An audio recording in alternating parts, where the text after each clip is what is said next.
Good morning, everybody, and thank you kindly for joining us on Monday morning, especially at this hour.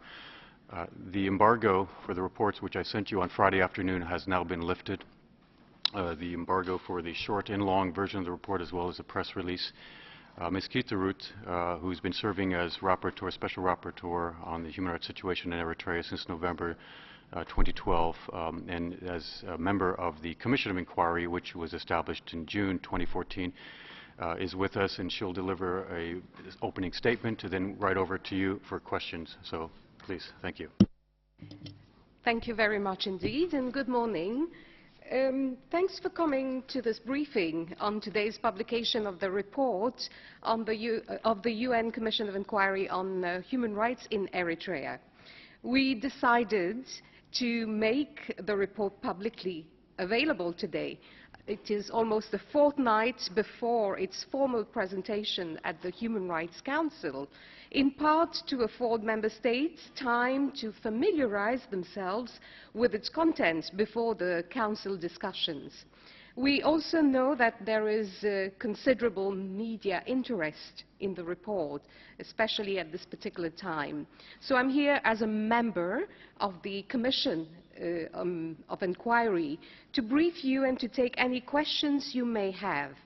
The other two commissioners, Mr. Mike Smith and Mr. Victor Dankwa, will be here for the official presentation and discussion, which is scheduled for the 23rd of June, and we will be happy to brief you again at that particular time.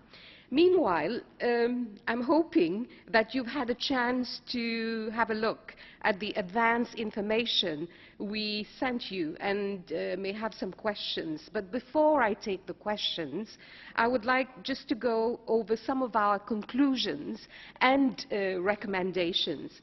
First, the Commission found that systematic, widespread and gross human rights violations have been and are being committed with impunity in Eritrea under the authority of the government. Some of these violations may constitute crimes against humanity. Our investigation identified specific patterns of systematic human rights violations based on several factors. These include, first of all, the high frequency of occurrence of violations documented and corroborated, the number of victims and the replication of the violation over a certain period of time, the types of rights violated, and the systematic nature of these violations, meaning that they cannot be the result of random or isolated acts by the authorities. We seldom see human rights violation of this scope and scale as we see in Eritrea today. It is not surprising to us that these days a large proportion of those crossing the Mediterranean and using other irregular routes to reach Europe are Eritreans. They are fleeing a country ruled not by law, but by fear. Our reports say young Eritreans in particular face a seemingly hopeless situation.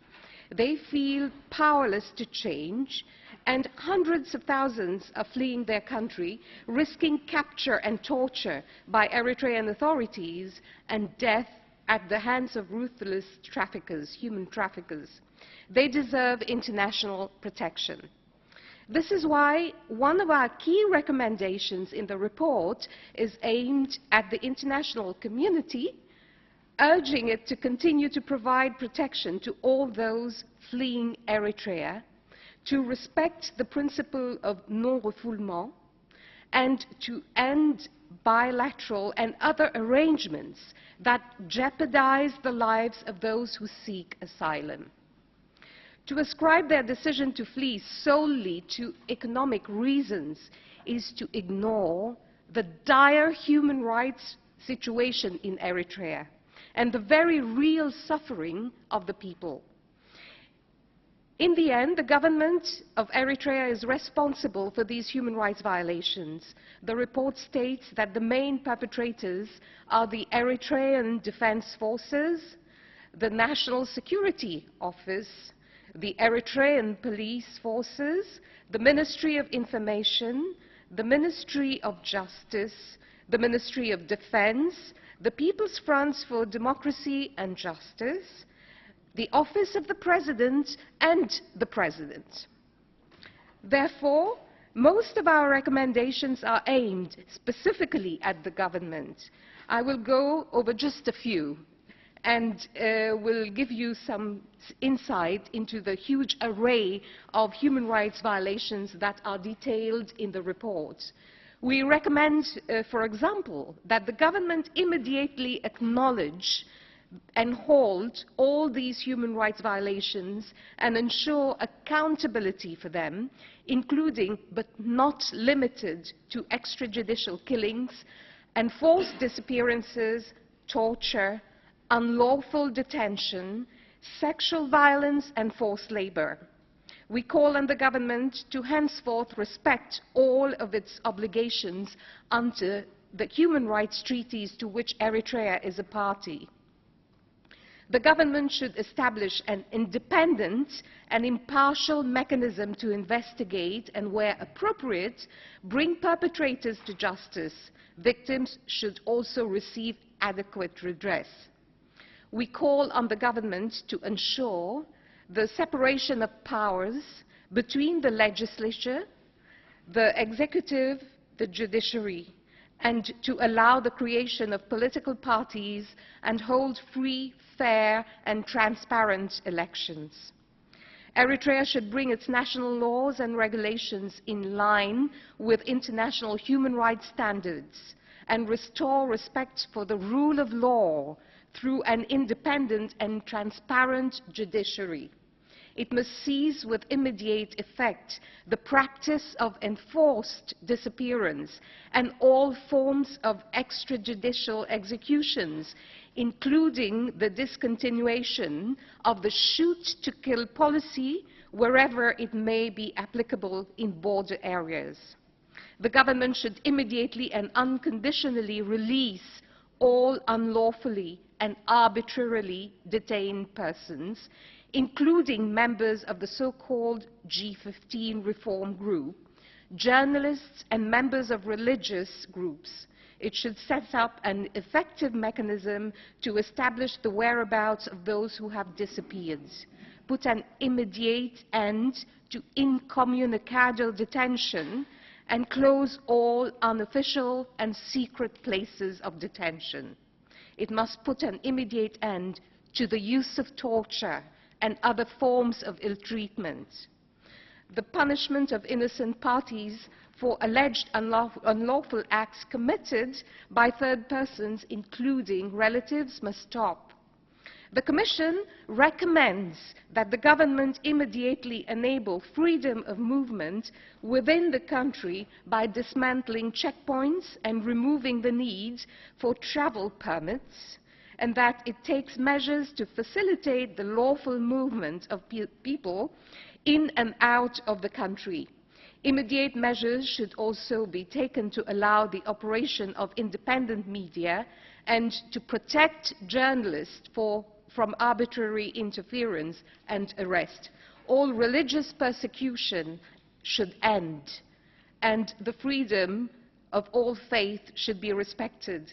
Forced evictions and seizures of property, including from minorities, should stop. The government should discontinue the indefinite national service by limiting it to the statutory 18 months. It should establish and apply lawful procedures for apprehension of draft evaders and deserters. It should adopt a military code that forbids and punishes ill treatment, exploitation and harassment of conscripts, and it should stop the forced recruitment of children below the age of 18. The widespread sexual abuse of female recruits must stop. The government should implement a zero-tolerance policy for acts of harassment within the national service and defense forces. The practice of using conscript detainees, students and militia members as forced labor must end. Legislation protecting and promoting the equality of women in Eritrea must be strengthened. Immediate measures should also be taken to ensure de facto gender equality and address all forms of violence against women, including domestic violence and sexual and gender-based violence, by the state and non-state actors, specifically within state institutions. Now, these recommendations underscore the enormous challenges ahead for Eritrea and the international community. We look forward to presenting our report at the Human Rights Council and in the hope that it will contribute to the restoration of human rights and the rule of law in a country that has suffered for so long. I will now take your questions. Thank you.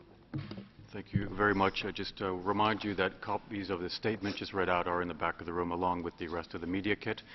Over to you for questions.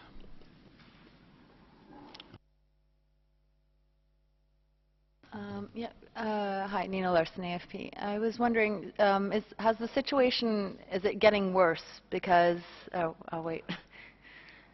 I was wondering if the situation is getting worse. I think a year ago you were talking about around 4,000 people fleeing each month. Now you're talking about 5,000. So it would seem that the situation is worsening, but could you maybe elaborate on that? I think what is important to note at this point is that the situation is getting compounded by different things happening. So there are also, with regards to the militia, with regards to the what you call the GIFAs, that is the roundups, which are becoming more frequent, but also inside the situation with regards to economic and social, cultural rights is getting tougher. Including the fact that there has been quite a number of arrests in the aftermath of the 2013 incident in Porto. So I think what we can really say is that it's all getting to a situation where things are really too much, and people find that their only way is to look at outside. And, well, I can go on, but the whole point is that it's this coming together of many, many different things which makes the situation to look worse and to make people decide that that's the way, getting out to avoid their own rights being breached. Tom Miles from Reuters. What about accountability?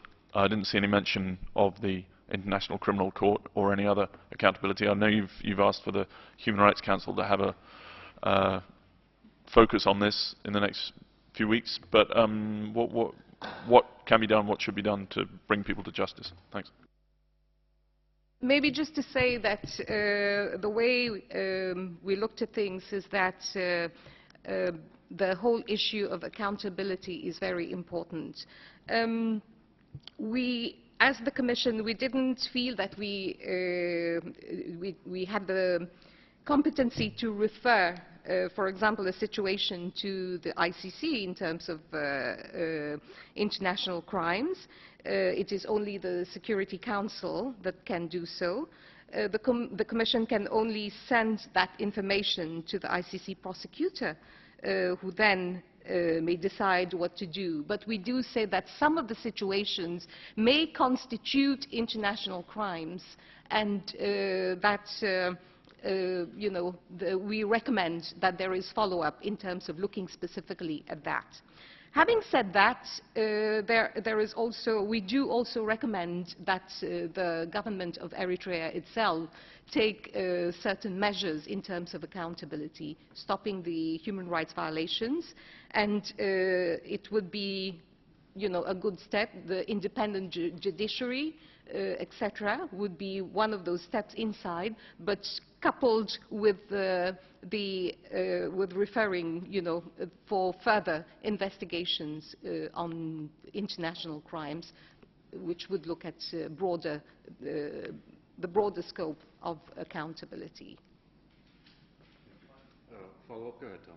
Yeah, just to follow up, I mean, are you suggesting, recommending to the Security Council that they refer this to the International Criminal Court? Because, I mean, this is a notorious dictatorship with one guy at the top who's obviously not about to, admit responsibility or be judged by a court in his own country. So which court is competent to deal with this, if not the ICC? Thanks. What I think is important to note here is the distinction we made in terms of looking at international crimes. We are recommending that there is follow-up. Whatever the Human Rights Council would come up, whatever mechanism the Human Rights Council may come up with in terms of looking specifically at that. That's the first step. And then the next would be what that mechanism would want to do with the information. At this point, what we've done is looking broadly at all the human rights violations, looking at corroborating some of those very egregious ones which have been documented, and delving in more depth as to how widespread, how systematic those are. Marta from Spanish Yes, News Agency. good morning. It's kind of a follow-up question on Tom's question. I don't get it. Why don't you... Yes. What prevents you to really ask the Human Rights Council to ask the Security Council to refer the case to ICC? Say, what you've written in this report, what you've just said, like, it's obviously there's not going to be any accountability inside the country. They don't even let you go inside the country to do your research. So why don't you, after a year, go straight forward and say, listen, we don't need just a follow-up in, well, as you say, just in this not concrete question. Why don't you ask specifically, refer this to a tribunal like really, or prosecutor that can really investigate? Thank you. Thanks a lot for this question. I'd like to go back to what I said. We looked at these crimes from these issues from the human rights perspective. What were the standards which were breached, etc., etc. There is another level which the Commission didn't feel it had the competency to look at international crimes in terms of how it interpreted its mandate. So that needs to be, there's another step which needs to be done in terms of the evidence, in terms of what needs to be gathered, in terms of the legal arguments which we are recommending should be done at this point. Thank you. Further questions? Okay, well, ladies first. Nina? Yeah, I'm going to harp on this a little bit, because I mean, yes. What hope? I mean, is there any hope whatsoever? You have all of this long list of recommendations to the country, to the government. I mean, have you received any indication that they would in any way listen to what you have to say? And also, I have another question which isn't quite related. Did you get any information about Dawit Isaak and whether he's still alive or not? Thank you. Let me go straight to the second question first, which is whether we had any information about Dawit Isaak. No, unfortunately, we didn't hear whether, it's difficult to say whether he was alive or not. So it's one of those very unfortunate situations that somebody is still, there's still this opaque issue about whether they're still alive or not. Dawit Isaak is not the only one in such a situation. So it is, in fact, one of those very crucial questions. Who, for example, is in jail? Where are they? Incommunicado. And why don't we have information about them? Having said that, what I'd like to say is that now, differently from other commissions of inquiry that were requested by the Human Rights Council to investigate human rights violations and related crimes in a specific country or to territories, like there has been the Syria, Libya, and the DPRK one, this commission was only mandated to investigate the human rights violations in Eritrea. So, abiding by its mandate, what the Commission did was, that's why we didn't investigate specifically whether international crimes occurred in Eritrea, and it did not specifically assess whether some of the human rights violations documented could amount to crimes against humanity. As such investigations and assessment will have to be done by, we feel, by another mechanism who has the mandate to do so. However, the information which we collected suggests that crimes, that human rights violations that are perpetrated on such a wide scale, which, it's such that they can be qualified as widespread and even systematic, and we feel, the Commission therefore feels that we conclude that the crimes against humanity may have occurred with regard to torture, extrajudicial executions, forced labor, and in the context of the national service, which is, which affects everyone in the country. So we really emphasize again that this should not be interpreted as a conclusion that these international crimes haven't occurred. What is important is that the mandate of the Commission was to investigate human rights violations in the country. So maybe sorry.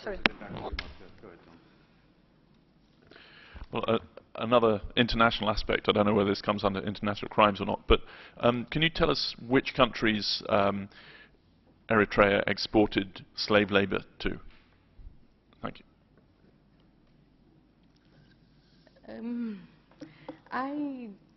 I'm afraid I don't really think we have looked at this aspect of exporting slave labor. What we are saying is that the situation in the country itself is so widespread, like in the national service, in the other contexts, in the civil service, etc. Everybody is a conscript. So inside the country itself is where we're looking at the whole issue of widespread and systematic forced labor occurring inside the country. Thank you. Marta, please. Sorry to come back again to the same question. So maybe are you going to ask the Human Rights Council to expand your mandate and then to broaden it and then to be able to investigate exactly international crimes, to have a real deep base that then to refer? Or I know it's not up to you, it's up to them to decide, but do you think would be a good idea to go on with this work? As far as the Commission is concerned, we are not asking for an extension of the life of the Commission of Inquiry, but another mechanism which the Commission, with the Human Rights Council will decide, with a specific mandate of looking at these international crimes. But just to say, Tom, just to probably say with regards to, I was looking at exporting was, people going out of the country. But in the context of the country itself, there are people who, who within the context of the national service have worked in the mining sector, inside the country. Just to follow up on that, you named some companies in the report, Nevsun, I think, and some Chinese companies. Are they, in your opinion, doing wrong? Could they do better? Are there guarantees in place? Did you look into into their relationship with how they work in the country? Do you have any worries? Should they be worried? Should their shareholders be worried? Thanks. What I think is important, as long as we look at, if we look at the whole issue of forced labor, it's how does that impact on what they are doing? They should, in fact, ensure that whatever labor is inside, they're using, is not of such kind that that fuels, if I may say, a perpetuation of a situation where people are forced to work. Okay, go ahead. Sorry, but I mean that's clearly that's like saying, did somebody kill somebody, and you say, well, nobody should kill somebody. I mean, you haven't answered the question. Are they using slave labour, and do they have guarantees? Have you talked to them? Obviously, they shouldn't use slave labour, but are they? Thank you. In the context, as I said earlier, of the mines, there has been use of forced labor, by certain companies. At this particular point, it's a bit difficult for me to say X company or Y company is doing so. But we know, from the information we've been able to gather at this point, that in fact forced labor has been used. However, one of the recommendations we made specifically with regards to this has been that when when negotiating rather development assistance and investment projects in Eritrea, the governments, non-governmental organizations, as well as the private sector companies should ensure, first of all, a decent wage, because we know what is being paid, to conscripts, and it's really very, it's very difficult, to live on 450 nakfa in the country. So, first of all, decent wages for locally engaged staff, which are, an integral part of this should be part of the agreement, and insist that wages effectively go to those who are doing the work.